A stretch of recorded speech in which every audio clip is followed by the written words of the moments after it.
got cut off there, but we're talking about this documentary. We're talking about this documentary on the vegan diet, which I have no. Before I should have stated this before, but I have no problem with the vegan diet. The vegan diet is genius until the anti-animal stuff starts, and that's what they're basically basing all of this documentary stuff on. They're trying to say that that an egg is worth 5 cigarettes. That's how carcinogenic, is that even a word? I don't know, but it's creating all this negative stuff. You have to have certain things in your diet. Your body is a vessel that needs certain nutrients, and you've got to treat it that way. You've got to give it the right fuel in the right way. If you have a moral thing with animals, go for it. You know, like that's a personal deal. That's a personal preference. If you have a moral thing with animals, go ahead and be vegan. But if you're doing it for health reasons, please stop. It is not an accurate depiction of what a healthy nutrition plan would be. You have to think beyond what is actually happening in this documentary. This documentary is doing the same thing that all documentaries do. They base all of their information. They have this opinion. They have this bias.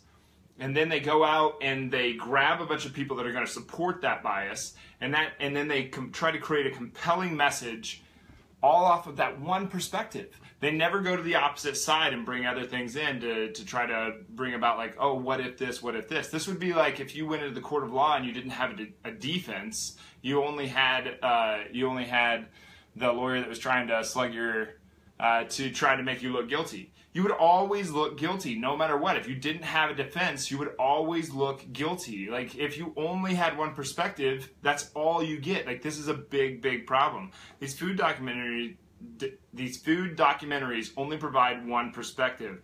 They're building a case. The case is full of bias. There's zero defense, which always makes it look bad on the opposite end. It slings mud at something that could actually be pretty good. Meat has a ton of good benefits. Eggs, for instance, have a ton of benefits. What's inside of the egg yolk? Let's take that for a second. It has arachidonic acid that is highly acidic, not real great for you. You know, whatever. But there are so much of this other stuff found in that egg yolk, like choline, that you're not going to find other places in nature. And it's extremely good for you. We want this in our diet. So if you're going to go vegan, just add meat. It's okay to be plant-based. It's a very good thing to be plant-based. You want a ton of vegetables. You want fruit in your diet. But then you just add meat. It's not all that complicated.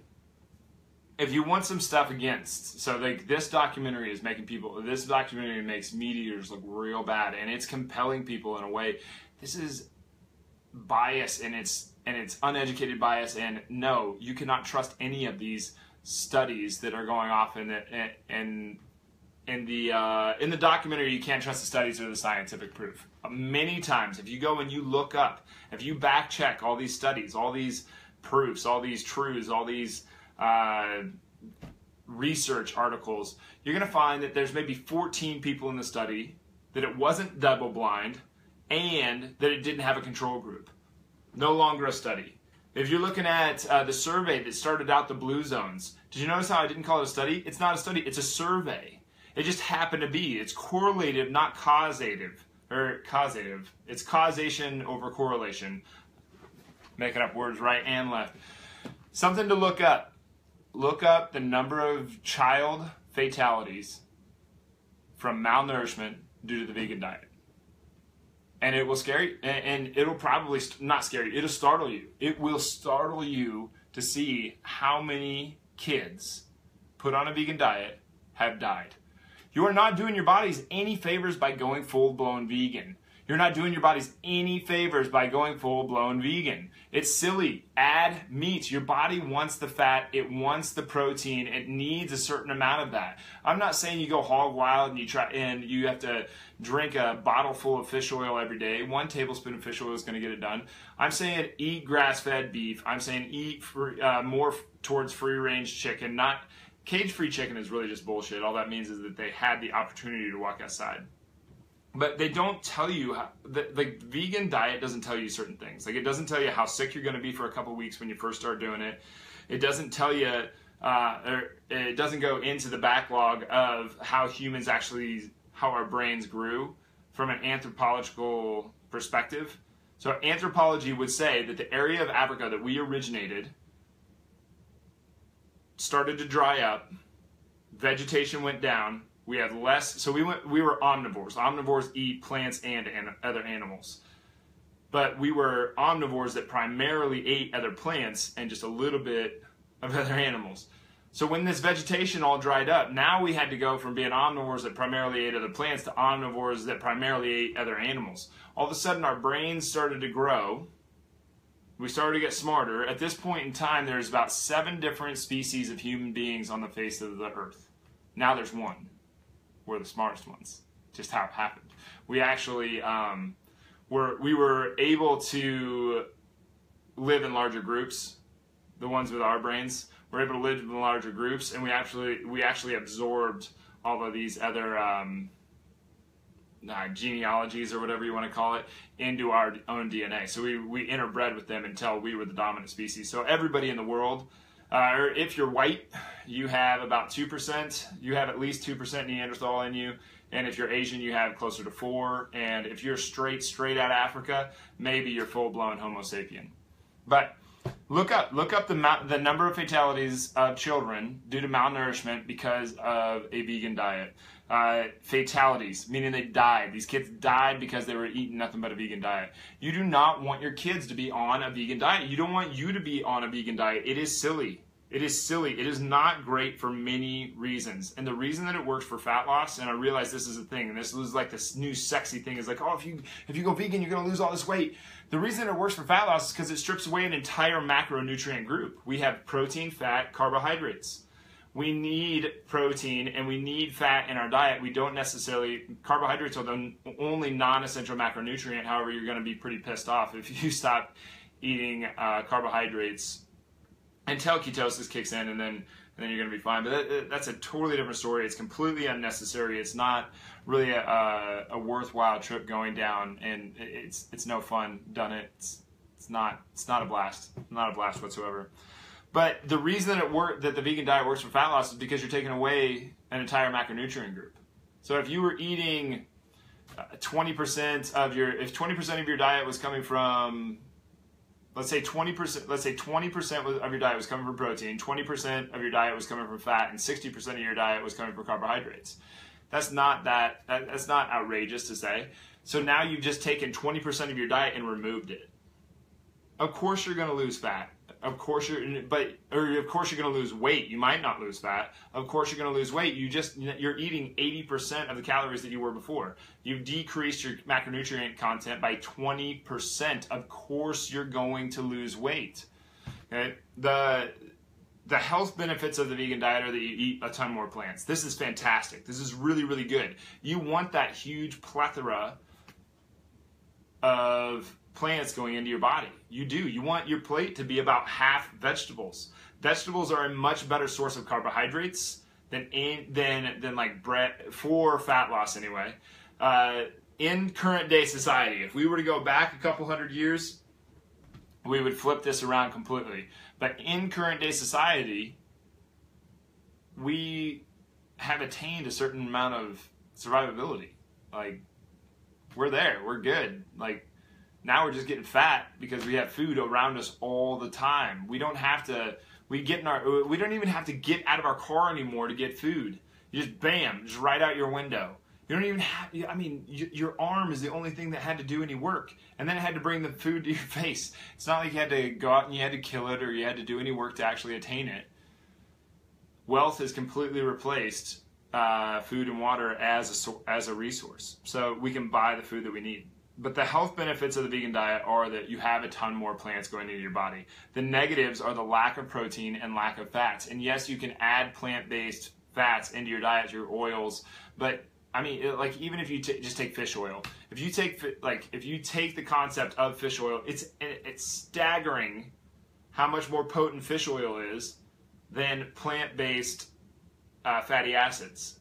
We want fish oil. We don't, like, not that you want to avoid the plant-based fatty acids, but the fish oil is just so much better.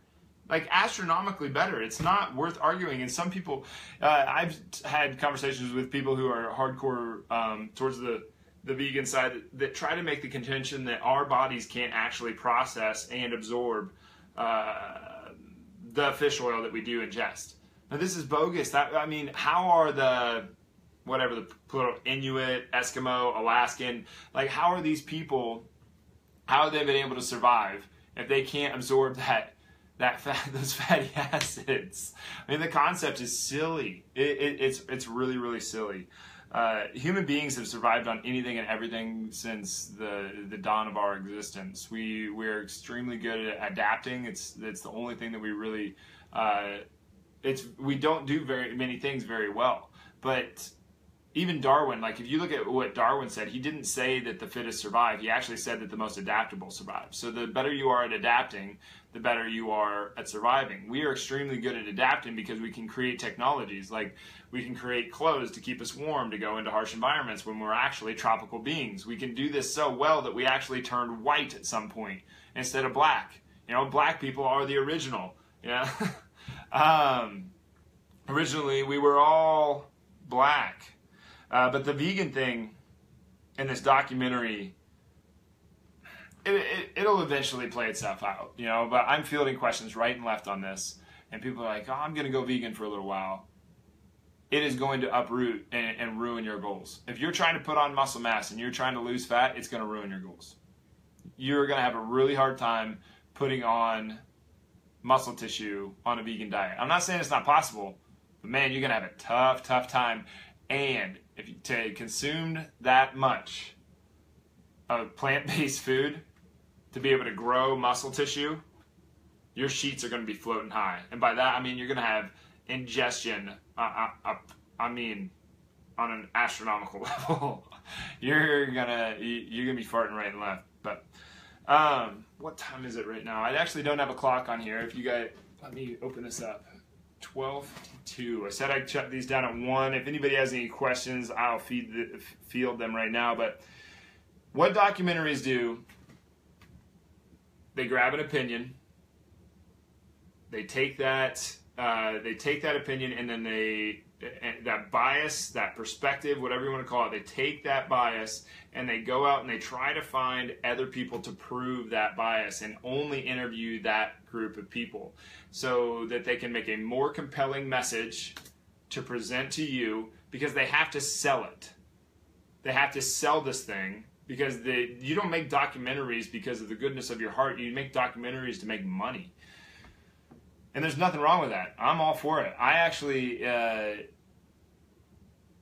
super applaud. Like, I don't agree with this documentary, but I admire what they've been able to do and their ability to create it, to grab attention and to get people that, I mean, this documentary is getting people to stop the goal that they wanted more than anything else in their life and turn to a vegan diet, even though they know that the vegan diet is going to torch their progress. How did they do this? Like, how did they do this? If somebody like me that actually had a good message to put out there, that actually is educated, not like these jokers that did this documentary, if someone like me could do something like that, man, I think how wonderful, like how much better your health would be. It would be amazing. So I really admire them for that. But they built a case on one perspective, and it's full of bias with zero defense. And they interviewed people to back up their defense, and it's malnourishment at its best. There's so much pseudoscience, lies, and bullshit out there, and they're not real. They're not backed up by anything. The amount of research that's gone into these is nil. The more you study the nutrition stuff, the more I think that you'll realize how much we actually do not know about this subject. Within the next 10 to 20 years, we're going to know so much more than we know right now. We're going to look back at now and we're going to laugh our asses off, because the amount of research being collected right now is, I mean, we're collecting more data. We'll collect more data this year than we've probably collected in the entirety of the human race on nutrition, because of technology, because of diabetes, and because of the money being thrown at this thing. It's going to be absolutely amazing, and hopefully people can wise up to stupid documentaries and the vegan diet, because it is bogus. It's bogus. It's genius in the fact that it's getting people to eat a plethora of fruits and vegetables. It's not genius when it comes to the anti-meat stuff. Anti-meat is extremely good for you. You want meat in your diet. I would strongly encourage eggs. I would strongly encourage grass-fed beef, free-range chicken. It's just better. It's just way better for you. Fish oil. These are all animal products. Grass-fed milk, if you're going to drink milk. It's a superior product. It's very, very good for you. Okay? You do not have to segment yourself to a vegan diet. It is not the way to go. It is not the way to make progress. Don't get sucked into the bias and the one-sided perspective of this whole thing that has had a case built around it with zero defense. So anyway, enough of me jabbering on. Thanks for being here, guys. I really appreciate it. I will see you soon.